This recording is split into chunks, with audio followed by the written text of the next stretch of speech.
écoutez la radio 50.7 avec Douce FM. Ah ah ah ah ah ah ah.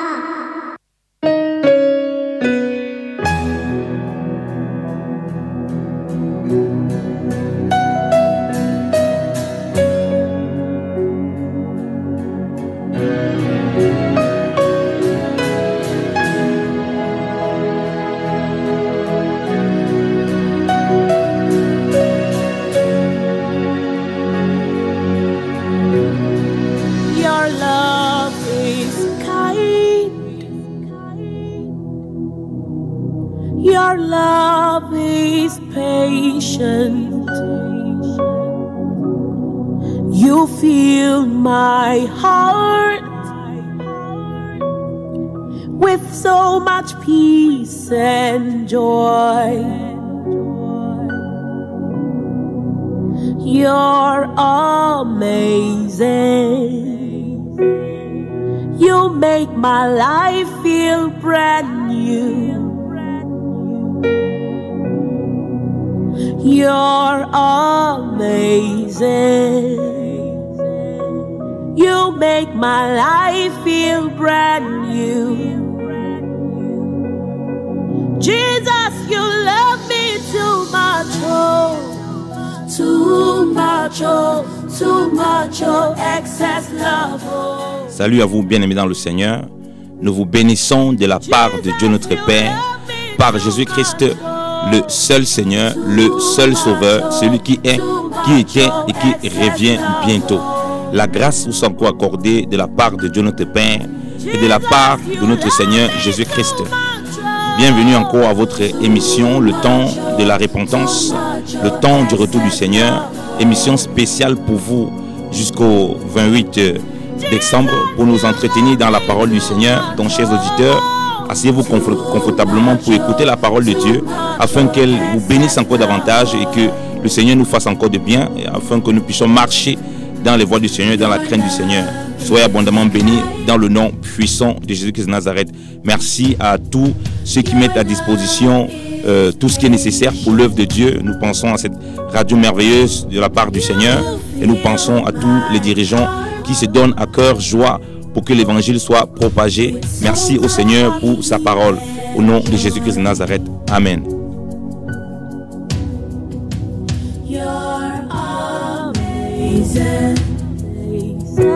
You make my life feel brand new. All your promises are yeah. Bien-aimés dans le Seigneur, nous voulons nous entretenir encore pour parler aujourd'hui du discipulat, de faire des disciples et d'être disciples du Seigneur Jésus-Christ. Parce que vous savez, comme nous l'avons partagé, si vous nous avez écouté depuis 2 jours, nous avons commencé à parler de la nudité sur le plan spirituel de l'homme, qui a fait en sorte que l'homme était dépourvu du vêtement de Dieu. Ensuite, nous avons demandé au Seigneur qui nous éclaire, qui nous remplisse encore de sa grâce et que nous soyons revêtus de Christ, qui nous permet d'avoir les vêtements de Dieu, ces vêtements qui nous permettent de produire les fruits que Dieu attend de nous. Et ces fruits, les œuvres découlent de ce vêtement de Dieu, le vêtement de l'obéissance, ce vêtement qui se résume en la personne de Jésus-Christ, le vêtement de la soumission, le vêtement de la repentance, le vêtement de la crainte de Dieu, bien-aimé dans le Seigneur, le vêtement de la justice de Dieu. Oui, une fois que nous avons partagé sur le vêtement, bien-aimé dans le Seigneur, nous avons compris que si nous avons le vêtement de Dieu, nous devons désirer sa volonté. Et sa volonté nous a ramené à ce que nous puissions nous attacher à ce qui est d'abord céleste avant ce qui est terrestre, à ce qui est d'abord spirituel avant ce qui est terrestre. Et nous avons compris que cela est important parce que à la fin des temps, il y aura des temps difficiles, comme nous avons lu dans 2 Timothée 4, du verset 1 au verset 5. Et les gens ne souffriront plus la saine doctrine. Ils auront la démangeaison d'entendre des choses agréables et ils vont se donner une foule de docteurs selon leur convoitise. Donc, en détournant leur oreille de la vérité. Et nous avons fait comprendre que si nous sommes vraiment revêtus de Dieu et que nous cherchons sa volonté, elle doit nous attacher aux choses spirituelles, premièrement, tel que le Seigneur l'a dit, recherchez premièrement le royaume des cieux et sa justice, et toute chose vous sera donnée par-dessus tout. Donc, pour nous montrer à quel point nous devons être attachés, si nous sommes vraiment revêtus du Seigneur, on doit maintenant désirer cet attachement pour discerner quelle est la volonté du Seigneur. Nous avons dit que la volonté du Seigneur, déjà à la base, c'est sa parole telle qu'il nous a donnée de façon simple. Lorsqu'on lit la parole de Dieu, lorsqu'on lit les Écritures de la Bible, alors on est déjà au premier niveau de la parole de Dieu. Et dans cette simplicité, elle nous révèle donc que notre espérance est céleste. On doit toujours s'attendre au retour du Seigneur. On doit toujours être prêt à être enlevé avec notre Seigneur dans les nuées et être avec lui pour toujours. Et lorsqu'on perd cette espérance, alors on commence à s'attacher plus dans les choses terrestres, et c'est là où les faux prophètes nous accompagnent pour nous dire toutes sortes de prophéties et toutes sortes de choses qui sont là pour nous plaire selon la chair. Ce n'est pas que les choses de ce monde ne sont pas bien, mais c'est la convoitise des choses de ce monde qui crée un problème devant le Seigneur. Et nous voyons le Seigneur lui-même comme le véritable modèle. Il a laissé son trône avec toute la gloire. Il est venu comme un simple homme nous montrer le chemin. Il n'avait ni or ni argent. Pierre pouvait dire, je n'ai ni or ni argent, mais au nom de Jésus-Christ, lève-toi et marche. Oui, à celui qui commandait, le prix qui commandait de l'argent. Voilà ce que Pierre lui a donné. Il n'a pas donné de l'argent matériel, mais il a donné d'abord ce qui était spirituel pour que cet homme puisse se tenir debout. Alors c'est ainsi que l'Église doit marcher, afin de produire les fruits du Seigneur, afin de produire les œuvres du Seigneur. Mais si on ne comprend pas la volonté du Seigneur, qui est d'abord de rechercher les choses en haut et non les choses à terre, d'ici-bas, alors on ne serait pas des véritables disciples. Parce que le Seigneur dit que le disciple accompli est comme son maître. Donc nous voulons être des disciples accomplis et nous voulons faire des disciples accomplis parce que tel est le commandement du Seigneur.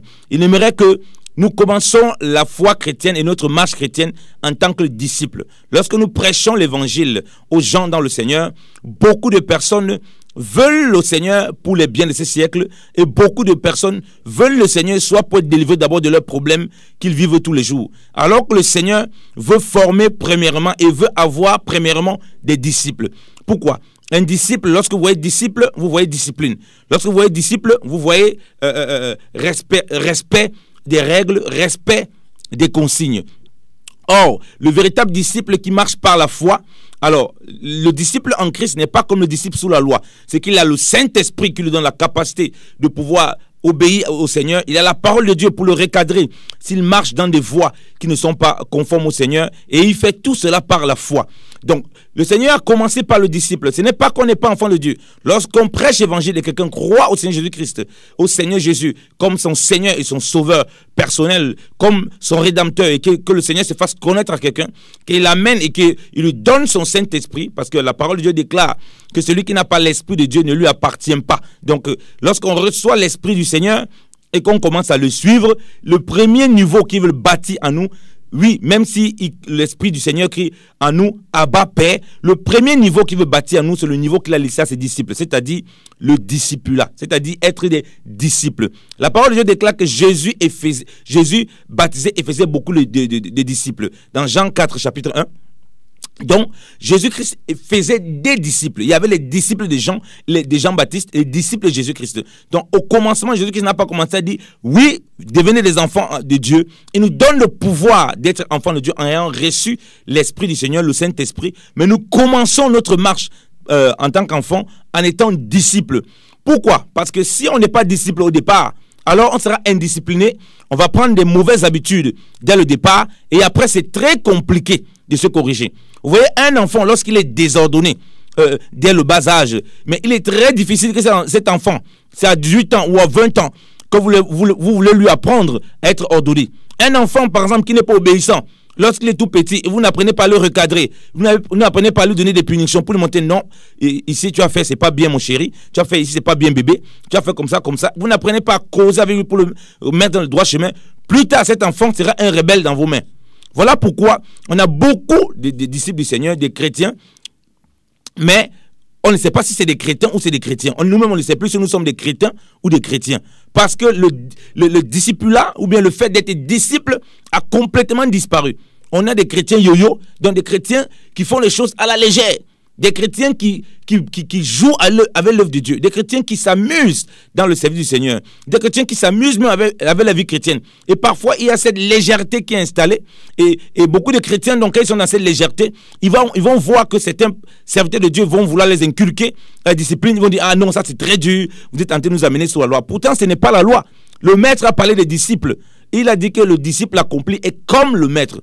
Et il dit que d'aller et faire toutes les nations des disciples. Lisons la parole de Dieu. Peut-être parce que, bien évidemment, le Seigneur, cette parole, elle est là aussi pour nous purifier, pour nous sanctifier. Donc, surtout les périodes des fêtes, les gens veulent jouer, sauter en toutes sortes de fêtes, mais ils ne veulent pas obéir à la parole du Seigneur. Nous allons lire Matthieu chapitre 28. La parole du Seigneur nous a été donnée. Alors, il dit...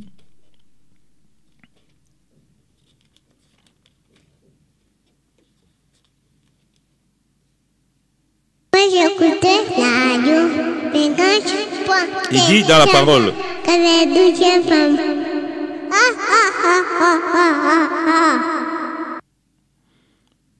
On va lire Matthieu 18. Tu veux lire? Oui. À partir du verset...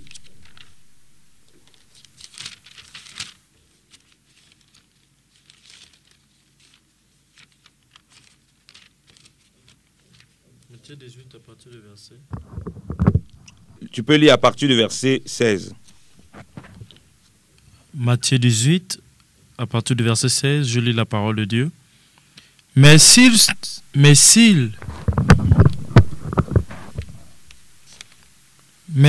ne t'écoute pas, prends avec toi Matthieu 28, autant pour moi. Matthieu 28. On va lire Matthieu 28. Désolé, chers auditeurs, j'ai confondu le 18 et le 28. Les 11 disciples allèrent en Galilée, sur la montagne que Jésus leur avait désignée. Quand ils le virent, ils se prosternèrent devant lui, mais quelques-uns eurent des doutes. Jésus, s'étant approché, leur parla ainsi. « Tout pouvoir m'a été donné dans le ciel et sur la terre. Allez, faites de toutes les nations des disciples, les baptisant au nom du Père, du Fils et du Saint-Esprit, et enseignez-leur à observer tout ce que je vous ai prescrit. Et voici, je suis avec vous tous les jours jusqu'à la fin du monde. » Alléluia. Amen. Il y a eu des disciples qui ont douté. Vous voyez, la Bible dit que des disciples ont douté. Donc, ils étaient des disciples du Seigneur. Ils savaient qu'ils étaient des disciples. Ils marchaient dans la discipline du Seigneur. Et il a dit la même chose, comme ils étaient des disciples, parce que s'il avait des disciples, il ne peut pas leur demander d'aller faire, je ne sais pas quoi, des chrétiens. Vous savez, même dans Acte 11, verset 26, c'est là que, en Antioche, que les chrétiens furent appelés, que les disciples furent appelés la première fois des chrétiens. Le mot chrétien n'existait pas, et c'est les païens qui les appelaient des chrétiens.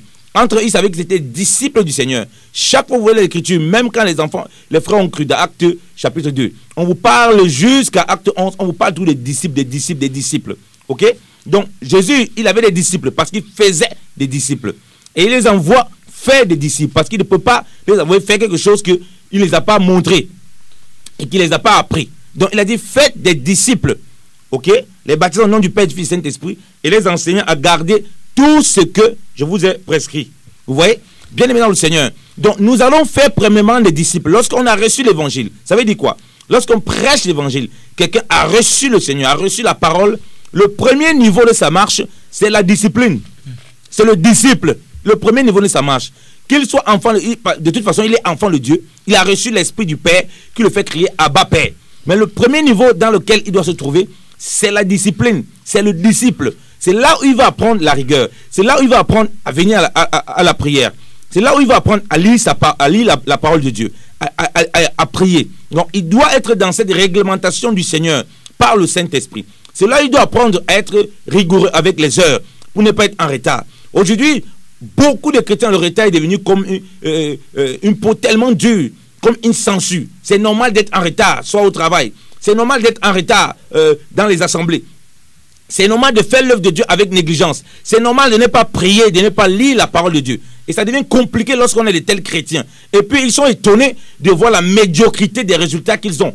Le Seigneur demande de faire le disciple. Parce que le disciple, il est comme le maître. Et le maître, on voit comment la puissance du Père l'accompagnait. Alors que lui-même, il appelle Dieu son propre Père. Mais il nous amène dans le disciple-là pour faire comprendre que lui-même, dans la relation de Père et de Fils, lui-même, il était un véritable disciple. C'est-à-dire qu'il se soumet entièrement à la volonté du Père. Au fait, le disciple-là, faire des disciples ou bien être disciple nous pousse à la soumission totale à faire la volonté du Père. On n'est pas des enfants gâtés. Lorsqu'on te prêche, lorsque tu as cru, tu es enfant de Dieu, et on commence par te parler de l'enfant, au fait, beaucoup de chrétiens se retrouvent comme des enfants gâtés, des enfants yo-yo, des enfants qui sont toujours youpi, youpi, youpi. Donc, ils sont en train de monter, descendre, ils sont trop gâtés, et ils n'ont pas appris la discipline à la base en tant qu'enfant de Dieu. Et lorsque vous n'avez pas appris la discipline à la base de votre marche chrétienne, votre marche sera trop bancale, votre marche sera trop perturbée, parce que vous n'avez pas les armes pour résister face aux difficultés que vous devez rencontrer. Quiconque veut étudier, quiconque veut par exemple avoir un diplôme ou avoir un travail, il sait qu'il doit des règles qu'il doit suivre, il sait qu'il y a une certaine discipline qu'il doit suivre. Sinon, il ne va pas bien faire son boulot, sinon il ne va pas bien réviser ses leçons et il ne va pas réussir son examen, et c'est comme ça qu'il ne pourra pas avancer dans sa vie. Donc, vous voyez que la discipline, même dans le monde, sans avoir le Saint-Esprit, est nécessaire pour prospérer ou bien pour accomplir des choses sur le plan matériel. Alors, à plus forte raison, dans les choses de Dieu, Dieu est un Dieu d'ordre et non un Dieu de désordre. Regardez comment Dieu a créé le monde. Quand vous voyez au commencement, il y a l'ordre. Le premier jour, dans la Bible, on vous dit ce que Dieu a fait. Est-ce qu'il y a le désordre là-bas? Dieu, il dit exactement ce qu'il a fait, point par point. Donc, on voit la discipline même quand Dieu explique les choses. On voit la discipline dans la création. Dieu n'est pas un Dieu de désordre. Dieu n'est pas un Dieu de désordre. Alors donc, on ne peut pas demeurer dans le désordre, dans l'indiscipline. On prétend qu'on est toujours rempli du Saint-Esprit. Si on est véritablement rempli du Saint-Esprit, alors Dieu doit nous conduire. Dieu doit nous conduire dans l'ordre, bien-aimé dans le Seigneur. Dans la discipline, oh bien-aimé dans le Seigneur. Voilà pourquoi vous devez prendre ces résolutions fermes, d'être quelqu'un de discipliné, de revenir au disciple-là, de revenir à la formation du disciple. Et beaucoup de chrétiens vont de séminaire en séminaire, vont de prière en prière, alors qu'ils ne sont pas des disciples. Personne ne va prendre la Bible pour lire à ta place, bien dans le Seigneur. La parole de Dieu déclare dans le livre de Timothée, Paul dit dans Timothée que tout est purifié, tout est sanctifié par la prière et la parole de Dieu. Donc quand vous-même vous n'avez pas la vie de prière, vous n'avez pas la vie de la parole de Dieu, alors comment certaines choses peuvent être sanctifiées? C'est pourquoi chaque fois qu'on veut manger, on rend grâce. Chaque fois qu'on va aller quelque part, on rend grâce, parce que c'est devenu une discipline dans laquelle on est. Voilà pourquoi on n'est pas surpris devant des événements. Mais lorsqu'il n'y a plus la discipline, alors c'est le désordre total. Chacun fait comme il veut. Chacun va où il veut. Chacun marche comme il veut. Et puis c'est ça qui entraîne beaucoup de frustration chez les chrétiens. Et beaucoup de chrétiens ne veulent pas payer le prix pour être disciplinés. Donc Jésus-Christ a commencé par la discipline, parce qu'il ne veut pas que, comme on le répète, que nous sommes des enfants gâtés. Des enfants qui ne savent pas reconnaître les choses de leur Père et bien entretenir les choses de leur Père. Voilà pourquoi il nous amène dans la discipline, bien aimée dans le Seigneur. Regardez ce que le Seigneur dit dans sa parole. Lorsqu'il prêche l'évangile pour nous parler des disciples, on va lire Luc chapitre 14, bien aimé dans le Seigneur. Luc chapitre 14, bien aimé dans le Seigneur. On parle des disciples. Luc chapitre 14. On est toujours dans les disciples. Luc chapitre 14. À partir du verset 25. Tu peux lire, homme de Dieu. Verset 25 au verset 27. Je lis la parole de Dieu dans l'évangile selon saint Luc, chapitre 14, à partir du verset 25. De grandes foules faisaient route avec Jésus. Il se retourna et leur dit, « Si quelqu'un vient après moi, si quelqu'un vient à moi et ne hait pas son père, sa mère, sa femme, ses enfants, ses frères et ses sœurs, et même sa propre vie, il ne peut être mon disciple. Et quiconque ne porte pas sa croix et ne me suit pas, ne peut être mon disciple. » Amen. Alléluia. Parole du Seigneur Jésus-Christ. Bien-aimé dans le Seigneur, voilà l'évangile de Jésus-Christ. Il s'est tourné vers les foules. Les foules là sont composées de tous ceux qui fréquentent des églises. Les foules là sont composées de tout le monde. Païens, chrétiens réveillés, chrétiens non réveillés, chrétiens protestants, chrétiens non protestants. Toutes sortes de trucs qu'on a aujourd'hui. Les foules là concernent tous ceux qui veulent suivre Jésus-Christ. Donc, il ne suffit pas de dire qu'on a le Saint-Esprit, d'être baptisé du Saint-Esprit. de prier des langues, de prophétiser, de faire toutes sortes de choses. Il dit bien à cette foule qui le suit, qui est censée être l'église, dans laquelle il y a plusieurs choses qui se passent. Il dit que si quelqu'un, par rapport à lui, par rapport à l'amour de Christ, l'amour là pour ses parents, pour sa mère, pour son père, n'est pas comparable à la haine. Pour dire à quel point il aime tellement le Seigneur, qu'il y a un tel décalage entre l'amour qu'il a pour le Seigneur et pour les personnes pour sa femme, pour son épouse, pour ses enfants. Il y a un tel décalage que c'est comparé, c'est similaire à la haine. On pourrait comparer ça à la haine. Ce n'est pas qu'il nous demande de haïr ou bien de ne pas aimer nos parents. C'est que l'amour, l'attachement qu'il y a à Christ est tellement profond que s'il faut mettre une jauge pour jauger la quantité, on verrait que Christ, il est beaucoup plus élevé. Et il dit même par rapport à notre propre vie. Vous voyez, il n'a pas dit ici pour être enfant de Dieu. Il précise bien pour être mon disciple. Donc, pour être le disciple du Seigneur, voilà les conditions dans lesquelles il nous expose. Il dit qu'il faut haïr sa propre vie, bien évidemment, le Seigneur. Vous voyez que si vous-même, vous continuez à aimer votre vie comme vous êtes là, une vie de paresse, une vie de désordre, une vie où vous vivez n'importe comment, une vie où le Seigneur n'est pas roi, n'est pas Seigneur, n'est pas sauveur dans votre marche, une vie où vous avez Jésus-Christ seulement comme sauveur et jamais comme Seigneur, alors vous avez un problème sérieux dans votre marche. Une vie où c'est vous-même qui posez les règles. Une vie où vous venez à l'assemblée quand vous voulez. Vous écoutez les enseignements quand ça vous plaît. Vous n'êtes pas formé, vous n'êtes pas bâti. Vous n'avez pas ce zèle pour le Seigneur. Une vie où c'est vos propres ambitions qui sont beaucoup plus importantes que celles du Seigneur. Il dit que vous devez haïr votre propre vie. Si vous ne pouvez pas haïr, donc vous ne haïssez pas votre propre vie par rapport au Seigneur, alors vous ne pouvez pas être son disciple. Vous voyez à quel niveau il met le disciple? Il met le disciple au niveau de quelqu'un qui est dans le renoncement total à soi, qui est prêt à renoncer. Donc lorsque les gens viennent au Seigneur, il faut les pousser, il faut les faire comprendre qu'ils doivent rentrer dans la discipline. Cette discipline d'abord, c'est le renoncement à eux. Beaucoup de gens veulent marcher avec Dieu sans renoncer à eux. Ils veulent continuer à porter les bagages qu'ils avaient dans le monde. Et les bagages d'impureté qu'ils avaient dans le monde. Les bagages d'orgueil qu'ils avaient dans le monde. Les bagages de revanche. Les bagages de haine qu'ils avaient dans le monde. Ils veulent transporter toujours ça. Il dit non, tu dois haïr ta propre vie. Donc tu dois renoncer à tout ça. Tu dois abandonner tout cela.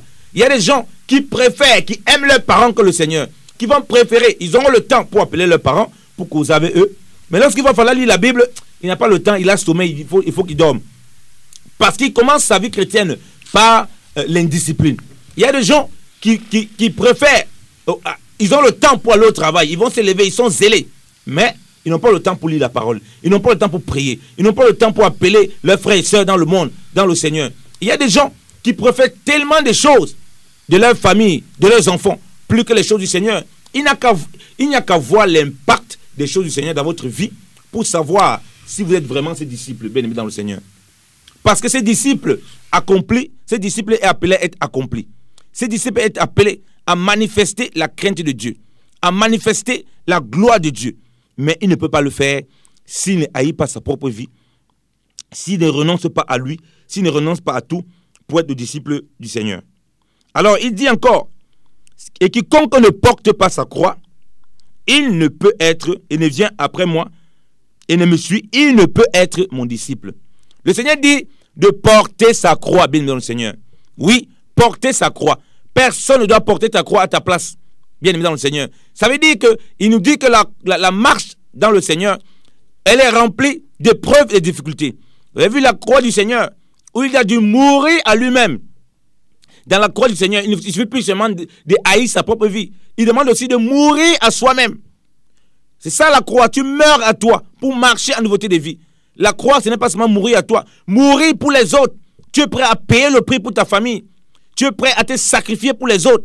Si tu n'es pas prêt à te sacrifier pour les autres, comme Christ s'est sacrifié à la croix, il dit que tu ne peux pas être son disciple. Tu as beau prier en langue, tu as beau prophétiser, tu as beau avoir des visions et des songes, tu ne peux être son disciple et tu n'es pas dans le disciple-là. C'est pourquoi il a dit, allez, faites de toutes nations mes disciples. Et c'est ça que nous faisons là. Nous vous disons que si vous voulez être disciple du Seigneur, voilà les conditions du Seigneur pour être son disciple. C'est après, au jour du jugement, quand vous serez devant lui, c'est avec ses règles, c'est avec ce barème qui va vous juger. Il va demander, étais-tu mon disciple? Tu ne peux pas dire, oui Seigneur, non, oui voilà, je prophétisais, je parlais en langue, je faisais tel ou tel. Il va dire, non, J'ai dit que pour être mon disciple, il faut porter sa croix. As-tu porté ta croix? Oh Seigneur, je ne sais pas ce que c'est que la croix. J'ai dit par les serviteurs, par beaucoup de prédicateurs de l'évangile, que la croix, c'est comme j'ai marché. J'ai renoncé à moi pour porter la croix, pour porter les péchés du monde. Comme toi, tu dois renoncer à toi, pour porter aussi les souffrances de ta famille, les souffrances de tes frères, afin que Dieu puisse leur apporter la guérison. La croix aussi, c'est la résurrection. Tu dois vivre une vie de résurrection. Tu ne peux pas toujours vivre une vie passée. Tu ne peux pas croire. Tu as cru, tu n'étais pas dans le Seigneur, ça se comprend. Tu vivais dans le concubinage. Mais lorsque maintenant tu es dans le Seigneur, tu demeures toujours dans le concubinage. Ce n'est pas possible. Tu ne peux pas croire. Avant que tu ne connaisses le Seigneur, oui, tu étais un voleur, tu détournais dans la banque, tu détournais dans l'administration, tu faisais des magouilles bizarres. Mais lorsque tu dis que tu as cru, tu continues dans ces magouilles. Il y a un problème, tu n'es pas dans la discipline. Tu ne peux pas dire que tu as cru au Seigneur. Avant, tu étais très paresseux, tu étais un fainéant, quelqu'un qu'on passait le temps à traiter de fainéant parce que tu ne faisais rien. Tu te levais le matin, tu mangeais, tu buvais, tu étais tranquille. C'est les autres qui te nourrissaient. Mais lorsque tu as cru au Seigneur, tu continues dans ces voies, bien aimé dans le Seigneur. Tu n'es pas dans le discipulat là. Tu n'es pas un disciple. Tu es plutôt un fanfaron. Et Dieu ne veut pas des fanfarons. Dieu veut vraiment qui vont marcher vers la statue parfaite de Christ, être des disciples accomplis. Voilà pourquoi la parole du Seigneur est venue jusqu'à nous. Repentons-nous et préparons les voies du Seigneur.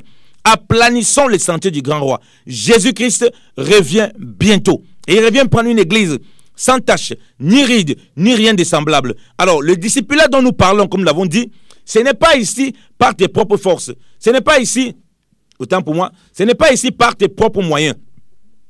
C'est bien par la foi au Seigneur, que ce qu'il dit là, il est puissant pour l'accomplir dans ta vie. Or, le problème que nous avons, beaucoup de gens qui n'ont pas commencé par le discipulat, peut-être ça devient difficile plus tard, comme on l'a dit, si tu n'as pas commencé par le discipulat, après ça devient très difficile de te soumettre. Mais ils commencent à raisonner, dire, ah oui, mais c'est que le Seigneur demande, c'est quand même difficile. Non. Si tu marches par la chair, tout sera difficile. Mais par contre, si tu marches par la foi, alléluia, tout sera facile selon le Seigneur. Alléluia. Car ces commandements ne sont point pénibles. Ce qu'il attend de nous, c'est de croire à la parole. Est-ce que tu portes la croix ou bien tu as rejeté la croix? La parole de Dieu déclare de porter les fardeaux les uns les autres. Dans Galates 6, du verset 1 au verset 3, on doit porter les fardeaux les uns les autres. Vous voyez des gens qui ne veulent même plus porter la croix. Ils ont balancé de côté. Ils disent, je ne porte plus ça. Je suis fatigué de porter la croix. Je ne veux plus mourir à moi-même. Et puis voilà pourquoi beaucoup de problèmes que les gens ont, ils accusent les démons et toutes sortes de choses, alors qu'ils sont les principaux responsables. Nous sommes les responsables principaux. Tous les démons qui te dérangent dans le sommeil, tous ces esprits impurs qui t'embêtent dans ton sommeil, est-ce que tu n'es pas toi-même ces portes ouvertes parce qu'ils voient que ta maison est sale? Ta maison spirituelle est sale, n'est pas propre, elle n'est pas nettoyée, elle n'est pas entretenue. Il y a beaucoup de toiles d'araignée à l'intérieur. Parce que tu dis que non, tu n'as pas le temps de prier, tu n'as pas le temps de gêner, tu n'as pas le temps de chanter des cantiques et de glorifier le Seigneur, tu n'as pas le temps de participer à l'assemblée, tu n'as pas le temps d'être consacré dans les choses de Dieu, mais par contre tu as le temps d'aller à la piscine, d'aller nager, d'aller faire toutes sortes de choses, de faire des voyages bidons parfois qui ne servent à rien. Tu as le temps d'être dans toutes sortes de distractions, de voir toutes sortes de séries impures, de voir les séries où on banalise l'homosexualité, où on banalise les cultes qui ne glorifient pas le Seigneur. Mais tu as le temps pour ça. Tu as le temps de te pervertir dans beaucoup de choses, de te distraire. Tu es distrait par beaucoup de choses que le monde te propose, mais tu n'as pas le temps de te discipliner pour le Seigneur. Voilà pourquoi le Seigneur nous envoie pour vous dire, c'est le temps de la repentance. Il faut des disciples. Dieu ne veut pas. Si tu n'es pas disciple, tu ne peux pas suivre le Seigneur. C'est lui-même qui le dit, ce n'est pas nous qui le disons. Il dit qu'il faut être disciple. Et pour être disciple, il donne les conditions pour être disciple. Donc, je suis aussi longtemps que je ne suis pas prêt à renoncer à moi, je ne peux pas être disciple. Moi qui suis là, qui vous parle, je viens de la Suisse, j'ai laissé ma famille, j'ai laissé mes enfants pour faire l'œuvre de Dieu. Je dois payer le prix pour accomplir la parole de Dieu et la volonté de Dieu concernant ce que le Seigneur attend de moi. Si je ne suis pas disciple, alors je vais faire les choses comme moi je veux. Mais quand on est disciple, le disciple suit exactement ce que le maître dit pour marcher en nouveauté de vie. Alors si vous êtes disciple, vous êtes aussi soumis à vos parents. Il y a beaucoup d'enfants très rebelles à leurs parents. Il y a beaucoup de femmes très rebelles à leur mari. Le mari dit A, elle a dit L et A, Z. Le mari dit ABC, L et A, Z. Elle a encore refait même tout l'alphabet. La bouche parle beaucoup. Tu es dans l'indiscipline. Alors que la parole de Dieu te dit, dans le livre de Pierre, 1 Pierre chapitre 3, 1 Pierre chapitre 3, que la femme doit gagner son mari par sa conduite, si celui-ci n'obéit pas à la parole de Dieu. Mais toi, tu veux gagner ton mari par beaucoup de disputes, par beaucoup de discours. Tu es dans l'indiscipline, bien aimé dans le Seigneur. Tu es dans l'indiscipline totale. On va lire cette parole-là. Merci Saint-Esprit. Alors, on va lire 1 Pierre chapitre 3. Je ne sais pas pourquoi Dieu nous interpelle là par rapport à nos soeurs, à nos mamans qui sont mariées. Ma soeur bien-aimée, ne fais pas les semblants devant les hommes comme si tu es soumise à ton mari, parce que Dieu voit tout. Tu vas lire la parole, serviteur de Dieu. 1 Pierre chapitre 3. Du verset 1 au verset 2. 1 Pierre chapitre 3, verset 1 au verset 2. Femmes, soyez de même soumises à vos maris, afin que si quelques-uns n'obéissent point à la parole, ils soient gagnés sans parole par la conduite de leurs femmes. En voyant votre manière de vivre chaste et réservée. Amen. Amen. Alléluia. Amen. On parle ici que la soumission de la femme ici, c'est quoi? C'est qu'elle doit gagner son mari par sa conduite, sans parole. Surtout quand celui-ci n'obéit pas à la parole. On ne t'a pas dit quand il obéit. On ne t'a pas dit même quand il se comporte bien. C'est là où tu dois être sans parole. Plus quand tu dois être sans parole, c'est quand le mari n'obéit pas. Mais on voit aujourd'hui des femmes. Le monde veut pervertir ces voies du Seigneur. Des femmes dans le Seigneur qui renoncent complètement à cela. Et vous voyez, qui renoncent à avoir une conduite qui est agréable au Seigneur. Ton mari rentre à la maison, ma soeur. Je ne sais pas pourquoi Dieu nous amène là-dedans. Ton mari rentre à la maison, fais-lui la table comme tu lui faisais souvent. Accueille-le avec l'amour du Seigneur. C'est comme ça que cet homme va être brisé. Va être brisé. Les commandements du Seigneur sont purs. S'il demande de le faire, il veut simplement que tu sois dans cette discipline. Et une fois que tu es dans cette discipline, laisse Dieu combattre pour toi. Fais ce que Dieu te demande lui de faire et le combat lui appartient. Ça ne sert à rien de taper la poitrine. Ça ne sert à rien de faire l'orgueilleuse, de faire l'orgueilleux. Tu ne peux pas gagner ton mari par les forces, par toutes sortes de paroles que tu lui lances. Non. Sois calme. Si la colère veut monter dans ton cœur, rentre dans la prière et prie le Seigneur afin qu'il t'accompagne, afin que ta conduite soit une conduite qui soit agréable au Seigneur. Une femme qui bavarde beaucoup trop, ça ne va pas du tout. La Bible dit que la femme sage bâtit la maison, mais la folle la ruine de ses mains. Donc ne soyez pas des femmes folles, bien aimées dans le Seigneur. Oui, ne soyez pas des femmes folles, mais des femmes sages qui ont une conduite telle que nous le voyons là. Ça, c'est le disciple. Voilà pourquoi beaucoup de femmes ont des esprits de nuit qui les viennent, qui les visitent. Ils ont d'autres, tu vas voir d'autres personnes avec toi dans des songes qui couchent avec toi, qui dominent sur toi, parce que tu n'es pas soumis au mari totalement. Et beaucoup, dans le lieu secret, ils viennent avouer que non, ça ne va pas. J'ai un mari, mais je continue à voir beaucoup de visitations dans la nuit, d'autres hommes. Je ne sais pas ce qui se passe. Ma soeur, Dieu t'interpelle ici à être discipliné. Depuis qu'on ne fait que prier, tu ne fais qu'avoir le même problème. C'est parce que tu es indiscipliné et tu ne veux pas te repentir. Tu continues à croire que tu es le chef de la maison, alors que tu n'es que l'épouse. Et le mari doit être la tête, comme le Seigneur l'a demandé. Donc, cette parenthèse, le Seigneur veut interpeller les femmes à être des véritables disciples. Disciples du Seigneur, à être soumises à leur époux, à une conduite chaste, une conduite pure qui glorifie le Seigneur dans leur conduite. Et pareil pour le mari. Le mari doit avoir une conduite qui craint le Seigneur, une conduite il prie pour les femmes et il considère la femme. On va continuer à lire cela. Oh, le Saint-Esprit veut nous amener dedans. Tu continues à lire, mon frère, à partir du verset 4 au verset... Non, tu peux lire du verset 7. Marie, montrez-vous à votre tour de la sagesse dans vos rapports avec vos femmes, comme avec un sexe plus faible. Honorez-les, comme devant aussi hériter avec vous de la grâce de la vie. Qu'il en soit ainsi, afin que rien ne vienne faire obstacle à vos prières. Amen. Amen. On dit qu'il en soit ainsi, afin que rien ne vienne faire obstacle à vos prières. D'un homme qui ne traite pas sa femme sagement, un homme qui ne comprend pas que sa femme est un vaisseau fragile, un vase fragile, c'est un homme qui est désagréable au Seigneur. Et même ses prières ne servent à rien. La parole de Dieu déclare que celui qui n'observe pas la loi, sa prière même est une abomination. Donc Dieu ne veut pas que nous nous détournons de ça. Donc mon frère, tu n'es pas dans la discipline lorsque tu prends ta femme comme un tambour. Un tambour que tu vas taper tout le temps. Un tambour que tes paroles insensées vont sortir. Si tu vis vraiment le disciple et que tu t'es chargé de ta croix, même quand ta femme désobéit, selon que nous avons lu plus tard, plus haut, ta femme ne se conduit pas. Ne cherche pas à dire, oh, mais toi, tu ne conduis pas selon la parole de Dieu. Mais toi, porte ta croix pour manifester aux disciples. Accepte aussi comme Christ a accepté les coups. Même sa femme désobéit. Et gagne-la avec beaucoup de sagesse. Et demeure dans la prière. Et non d'essayer de la casser. Parce que c'est un vaisseau fragile, le Seigneur a dit. Combien d'hommes comprennent que les femmes sont des vaisseaux fragiles et que les femmes aiment la douceur. Les femmes n'aiment pas les hommes bruts. Les femmes aiment la femme aime qu'on la prenne avec beaucoup d'amour, avec beaucoup de sagesse. Qu'on lui manifeste de l'amour. Voilà pourquoi le Seigneur a dit, Marie, aimez vos femmes. Exerce-toi à la discipline d'aimer ta femme. D'avoir la sagesse aussi pour lui dire des choses, pour ne pas l'heurter, pour ne pas la blesser. D'avoir l'humilité aussi de reconnaître quand tu as fait faux. De demander pardon, chérie, je n'ai pas bien agi ici. Je ne me suis pas bien comporté. C'est ça la discipline que Dieu te demande, bien-aimé dans le Seigneur. C'est ça la discipline que Dieu te demande. Toi, femme qui va en mariage, ou bien toi, femme qui est déjà mariée. Afin que, toi surtout homme qui va en mariage, afin que tes prières ne soient pas interrompues, Dieu le Seigneur. Oui. Et il dit ceci, au verset 8. Verset 8. Enfin, soyez tous animés des mêmes pensées et des mêmes sentiments, pleins d'amour fraternel, de compassion et d'humilité. Alléluia.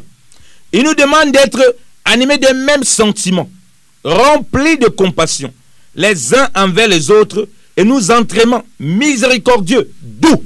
Alléluia. Voilà ce qui doit animer lorsqu'on est dans la discipline. Exerçons-nous la discipline pour produire ses fruits. Beaucoup de gens ont la discipline, mais ils ne pensent qu'à leurs propres intérêts. On dit que si on est animé à cet amour mutuel, dans le couple, tu es avec ta femme, vous êtes aussi, en tant qu'enfant de Dieu, frère et soeur. Donc tu dois l'aimer comme ton frère. Tu dois aimer ton mari comme ton frère. Et ton mari aussi doit t'aimer comme son frère, c'est-à-dire son frère dans le Seigneur, c'est-à-dire sa soeur en Christ. Et quand vous êtes comme ça, il n'y aura pas d'orgueil. Vous êtes miséricordieux et on est tous dans la discipline qui nous permet de nous charger de la croix. Et on manifeste ces fruits du Seigneur qui rend témoignage que nous sommes les disciples du Seigneur. Et les gens vont voir l'amour du Seigneur au travers de nous. Ils vont voir vraiment que les disciples du Seigneur Jésus-Christ. Mais lorsqu'on est dans l'indiscipline, on ne produit pas ces fruits. On produit la colère, on produit l'impatience, on produit la méchanceté, on produit l'orgueil, on produit la haine, on produit la jalousie. Donc, on nous amène tous à être dans cet état-là, bien aimés dans le Seigneur. Voilà ce que le Seigneur attend de nous en tant que disciples. Voilà les fruits qu'il veut d'un disciple. Exerçons-nous à ces disciplines en priant le Seigneur qu'il forme ces fruits en nous.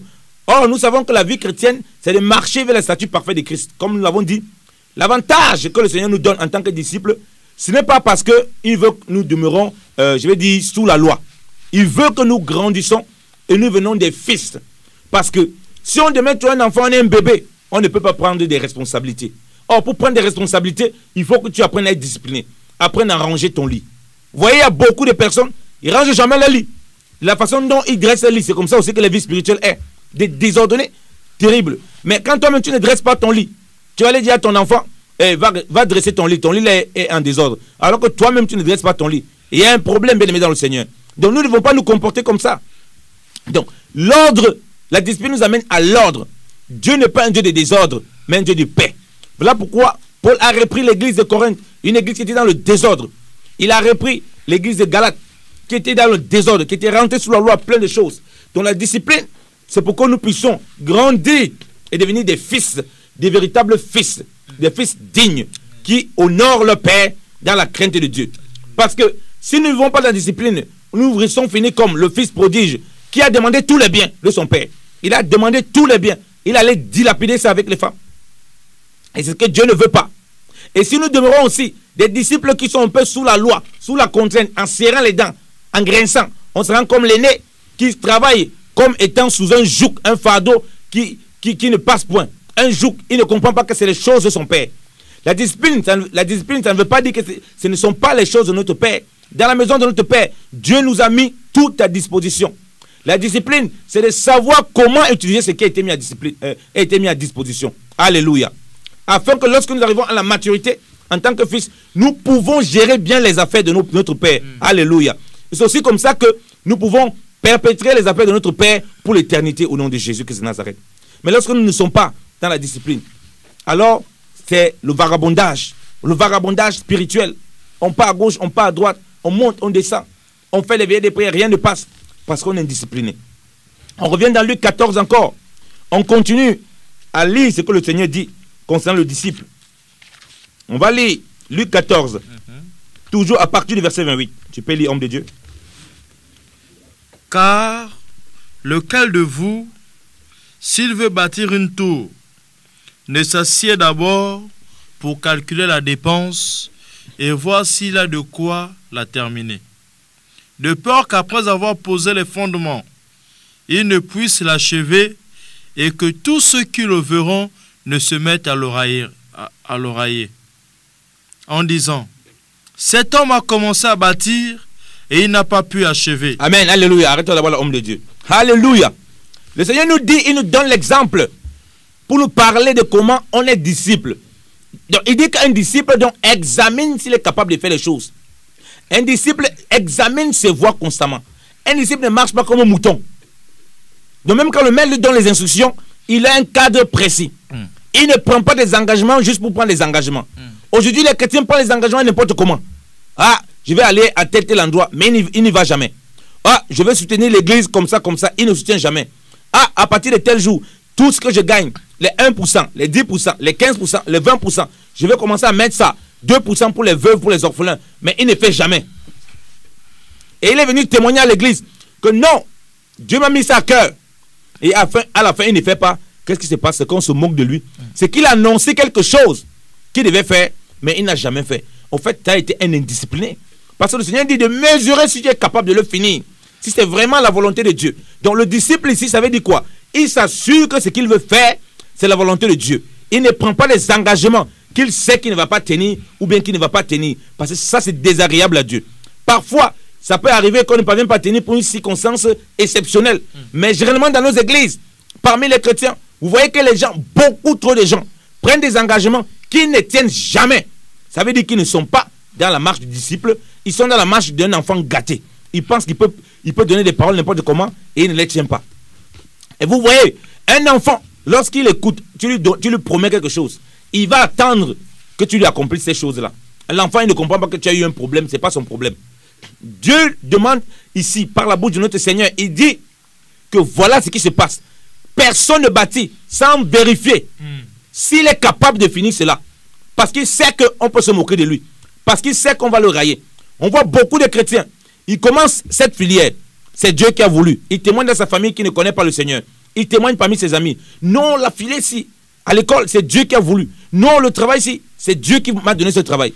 2 mois plus tard, il change d'avis. Non, ce n'est pas Dieu qui m'avait donné. 3 mois plus tard, il change d'avis. Non, ce n'est pas Dieu. Il rechange. Et du coup, les gens se moquent de nous. On dit, ah, ces chrétiens, ils sont instables.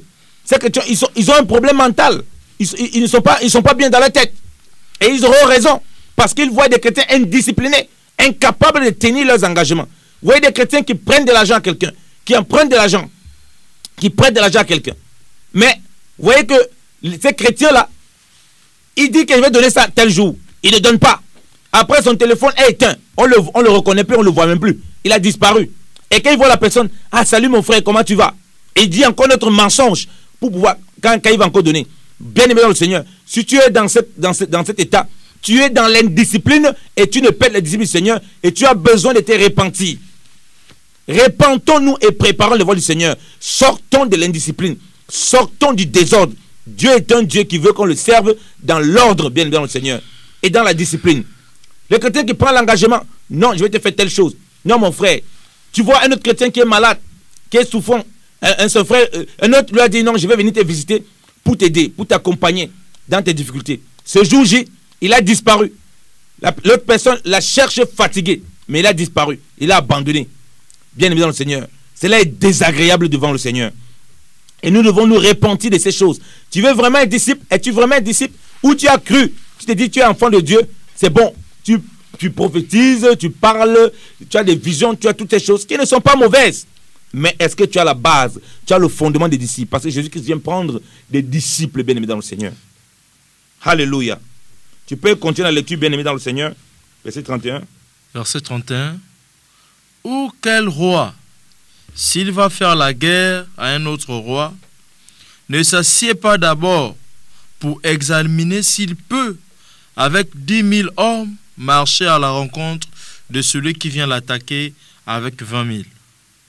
S'il ne le peut, tandis que cet autre roi est encore loin, il lui envoie une ambassade pour demander la paix. Amen. Alléluia. Le Seigneur nous montre ici les combats. Un disciple a des combats. Il prend un exemple pour parler du combat. Le roi vérifie s'il a les munitions, s'il a les cartouches, s'il a la population nécessaire. Donc s'il a les armes pour combattre le combat. Vous voyez des chrétiens qui rentrent dans des combats spirituels, indisciplinés comme pas possible. Ils savent qu'ils n'ont pas les armes pour faire cela. Mais ils vont dans des combats et puis ils sont étonnés que des démons ou bien des situations les menacent. Mon frère, ma soeur, il y a combat et combat. Si tu n'as pas une vie de jeûne et de prière pour certaines situations, tu pars attaquer un certain démon, tu vas finir comme les 7 vies de Séva. Les 7 vies de Séva, la parole de Dieu déclare que c'était des exorcistes. Donc ils avaient l'habitude de faire le charlatanisme, de venir proclamer des choses sur les gens. Mais un jour, ils sont tombés sur un démon qui a dit, moi je connais Jésus, je connais Paul, mais vous êtes qui? Ils avaient l'habitude de faire l'exorcisme. Ils ne savaient pas qui pouvaient rencontrer, comme on dit chez nous, les Ivoiriens. Comme on dit chez les Ivoiriens, ils pouvaient rencontrer garçons. Ils ont rencontré un jour un démon. Ce démon a dit, moi je ne vous connais pas. Et puis il les a tous massacrés. Il y a beaucoup de chrétiens qui veulent engager des combats spirituels, dans l'indiscipline, dans le désordre total, dans la distraction. Il y a position et position, frère. C'est comme ça qu'il y a un témoignage. Un jeune frère qui était venu dans la foi. Alors, il voulait s'attaquer à une zone où il y avait beaucoup de sorciers. Les anciens lui ont dit, ne va pas à ces zones-là, tu es encore jeune, prépare-toi d'abord dans le Seigneur. Et dans sa têtutesse, il est allé dans cette zone-là pour vouloir prêcher l'évangile. Et une main est sortie dans l'invisible. Elle lui a donné une gifle. Il est resté muet, il ne parlait plus. Il avait perdu l'usage de la langue. Parce qu'il a voulu montrer qu'il était trop fort. Qu'est-ce qui l'amenait? L'indiscipline, c'était quoi? C'était l'orgueil. Il n'avait pas encore l'humilité. Il n'était pas encore discipliné concernant l'humilité. De reconnaître que je viens d'arriver. J'ai besoin de me calmer, de me préparer pour combattre certains combats. Il n'a pas mesuré qu'il est encore un enfant. Il ne peut pas attaquer certains combats. Ce n'est pas parce que tu as le Saint-Esprit que tu vas attaquer n'importe quel combat. Lorsque Paul, dans le livre des Actes, dans Acte 16, Paul marchait pour aller à la réunion. Il y avait une femme qui était animée d'un esprit de python. C'est après des jours, elle passait le temps à dire, ceux-ci sont les serviteurs du Dieu très haut. Elle disait ça parce qu'elle voulait que son commerce marche toujours. Qu'on croit qu'elle est animée de l'esprit de Dieu. Un jour, Paul étant agacé, a chassé l'esprit de python d'elle. Vous voyez que Paul n'a pas fait en un jour. Paul a pris le temps de mesurer, de discerner l'esprit qui l'animait. Alors beaucoup de chrétiens, comme les rois là, qui examinent s'ils peuvent combattre avec l'adversaire. S'il ne peut pas combattre, il envoie une ambassade pour faire la paix. Beaucoup veulent rentrer dans des combats alors qu'ils n'ont pas les armes. Bien aimé notre Seigneur, c'est notre cas. Tu veux rentrer dans des combats, dans des guerres, alors que tu n'as pas les armes. Alors tu vas te faire massacrer. Beaucoup de serviteurs, beaucoup de frères et sœurs, reste à ta place, mon frère. Ne cherche pas à faire des choses que Dieu ne t'a pas demandé de faire. Examine toutes choses. Reste à ton niveau. Quand vous voyez les enfants d'Israël, il y avait ceux qui chantaient. Leur rôle était de chanter. Chanter pour la gloire de Dieu. Et Dieu se servait de leur louange. Alors maintenant, beaucoup de gens, ils chantent. On dit maintenant, tu vas devenir pasteur. Il devient pasteur. C'est quelle histoire ça? Si toi, Dieu t'a fait le don de chanter, chante et reste là-bas. Tu vas devenir, soi-disant, responsable alors que tu n'as reçu aucune onction du Seigneur pour le faire. Il y a d'autres aujourd'hui, on le met à l'assemblée, il est protocole. Après, le lendemain, il devient pasteur. Après, le surlendemain, il devient apôtre. C'est quoi ces bizarreries dans l'œuvre de Dieu? Si Dieu t'a mis un endroit, reste là-bas. Ne cherche pas à aller à les endroits où tu ne peux pas. On te met là. D'autres là, ils ne connaissent même pas prêcher la parole. Tellement on l'a élevé dans l'assemblée. Comme celui qui donne beaucoup d'argent dans l'église, on le prend, on le fait maintenant. Il est docteur, il commence à enseigner la parole de Dieu. Et c'est comme ça qu'il enseigne tellement d'ineptie. Pourquoi? Il n'est pas à la place qu'il faut. Et il est en train de combattre un combat qui n'est pas le sien. Voilà pourquoi vous voyez beaucoup de gens. Ils voient tellement que les gens le combattent. Oh, tout le monde veut ma mort. Tout le monde me combat. Ce n'est pas tout le monde qui te combat, mon ami. Il faut te poser la question. Est-ce que tu es à la bonne place? Est-ce que tu es discipliné? Si tu es discipliné, tu te mets à la bonne place, bien aimé dans le Seigneur. Et tu restes où le Seigneur t'a placé. Alléluia. On va lire le dernier verset, bien aimé dans le Seigneur. Tu lis, homme de Dieu. Ainsi donc, quiconque d'entre vous ne renonce pas à tout ce qu'il possède ne peut être mon disciple. Alléluia.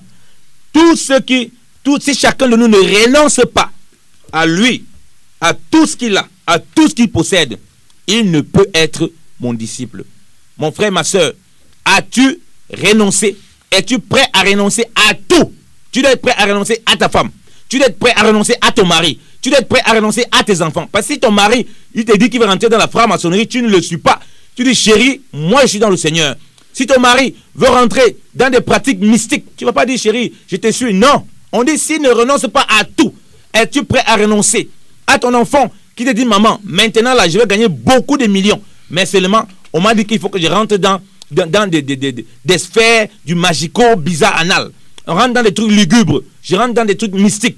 Tu dis, mon fils, moi j'ai choisi le Seigneur. Tous ceux qui ne renoncent pas à tout, c'est comme la femme de Lot. Elle n'a pas renoncé à tout. Lot est sorti avec presque rien de Sodome et Gomorrhe. Mais la femme n'a pas voulu renoncer. Sodome et Gomorrhe étaient toujours dans son cœur. Elle s'est tournée, elle est devenue une statuette de sel. Celui qui ne renonce pas à tout, il finit comme une statuette de sel, bien dans le Seigneur. Veux-tu finir comme une statuette de sel ou tu veux être un véritable disciple? Parce que le désordre là, tu peux être dans ce désordre, tu ne sais pas que tu vas devenir une statuette de sel demain. Et Dieu nous envoie pour nous interpeller afin que nous ne finissions pas comme des statuettes de sel, que nous soyons des véritables disciples. Renonçons donc à tout, soyons pas à renoncer à tout. Aimons nos parents, aimons nos familles, aimons nos épouses, mais jamais ne les aimons plus que le Seigneur. Haïssons notre propre vie. Aimons notre prochain comme nous-mêmes, comme le Seigneur le demande, de tel point que le Seigneur soit toujours élevé dans nos cœurs. Merci Père pour ta grâce, Seigneur. Merci, oh mon Dieu, mon roi papa. Parce que, Seigneur, tu nous rappelles encore que, Seigneur, nous devons être des disciples, Seigneur. Toi qui dis que le disciple accompli est comme le maître, Seigneur de gloire. Merci encore d'apporter, Seigneur, ta parole, Seigneur de gloire, dans nos cœurs. Merci pour ces paroles, Seigneur, qui sanctifient nos cœurs, ô Père, afin que nous soyons des disciples qui te sont agréables, Seigneur de gloire, et qui marchent dans ta crainte, ô mon Dieu, mon roi papa. Béni sois-tu encore, Seigneur de gloire, pour ton œuvre, Seigneur de gloire, et pour ta parole, Seigneur de gloire, qui délivre maintenant les captifs, ô mon Dieu, mon roi papa. Là où il y avait de l'indiscipline, ô Père, tu mets maintenant la discipline, Seigneur de gloire. Là où il y avait, Seigneur de gloire, un désordre total, où on faisait les choses comme on voulait, tu mets maintenant de l'ordre, ô Père. Là où on marchait, Seigneur de gloire, en ennemi de la croix, on marchait comme on voulait, on faisait toutes sortes de combats spirituels, alors qu'on n'était pas appelé à faire ce combat, Seigneur de gloire. Que tu nous ramènes en notre position. Là où on voulait prendre des positions selon l'œuvre, selon le ministère, alors qu'on n'avait pas du tout les capacités, Seigneur de gloire. Tu nous retires de là, ô Père, et tu nous mets à la place où nous devons être, ô Père. Seigneur, merci, Seigneur de gloire, de ce que nous prenons des engagements, Seigneur de gloire, conformes à ce que tu nous as prévu, Seigneur de gloire. Tu dis, ô Père, Seigneur de gloire, que tu as préparé des œuvres d'avance pour que nous puissions les pratiquer. Ouvre-nous les yeux, Seigneur de gloire, afin que nous pratiquions, Seigneur de gloire, les choses que tu as préparées d'avance, Seigneur de gloire, et non les choses que les autres ont préparées, Seigneur. Merci pour ta grâce, Seigneur. Merci de ce que nous devons des véritables disciples, ô Papa. Car tu dis que le disciple accompli est comme le maître, Seigneur. Que ton nom soit béni, ô Père, dans le nom de Jésus-Christ.